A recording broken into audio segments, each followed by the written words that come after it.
How people live their lives is a result of the story they believe about themselves. You live in a dominant culture that is designed to destroy your sense of self and your belief in yourself, and you have to learn ways in which you can begin to connect with this power that you have within yourself to handle where you are. The key is to be constantly in a perpetual process of discovering the truth of who you are and fighting constantly to look for ways in which you can escape the inner conversation. Wherever you are right now, it's just temporary, young people.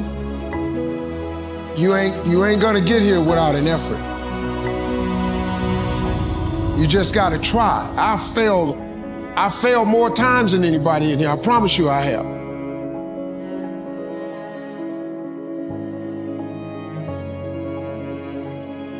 You have to understand, if you don't execute on the plan, if you don't get up in the morning when you're feeling tired, scared, if you don't execute, you're not just cheating yourself, dude. You're cheating your family, you're cheating your employees, you're cheating your team, whatever you're a part of. It's bigger than you, man. What is faith? What is fear? See, faith and fear, they're both made up. No one knows the future. They're both your imagination, whether you have faith or fear. The only difference is fear is imagination undirected. So it's like weeds. Fear grows automatically. Faith is you decide to trust and keep moving forward, trusting life is happening for you, not to you. And if you keep going, it will open. What do you do when 1,000 other people want exactly what you want? What if you're not the only one that wants what you want? What if there are thousands of other people who want what you want? You have to outwork them. Treat yourself like you're someone responsible for helping. And that doesn't mean be good to yourself. It doesn't mean be nice to yourself. It doesn't mean give yourself an easy life. That isn't actually what you do to people if you care for them.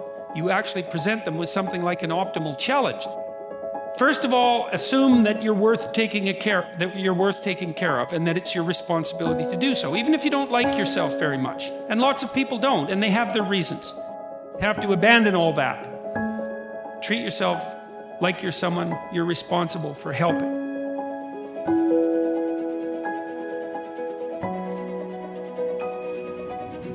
The problem that most of us have is we think that we're all alone. We think that we're the only ones going through all this stuff. I thought it. Your vision becomes very narrowed. And what happened to me was, all I did was I peeled back. And I was able to get on top of a mountaintop in my head. And when you're high on that mountain, you have a great vantage point. And I was able to look down at the world. And all of us are jacked up.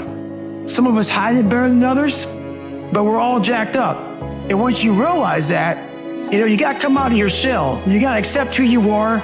You gotta accept the demons that life gave you. Whatever gave them to you, you gotta accept that. You gotta be able to look them in the mirror, look them in the eye and say, okay, I'm gonna start fixing these things. But if you think that you're by yourself, the reality of your life becomes very, very horrible. And you're not. We are all jacked up. And once you realize that, man, it's like whatever. You don't even look at the crowd anymore. You look at your own race, you do your own race, you do your own thing, and you finally find out who you're supposed to be in this life.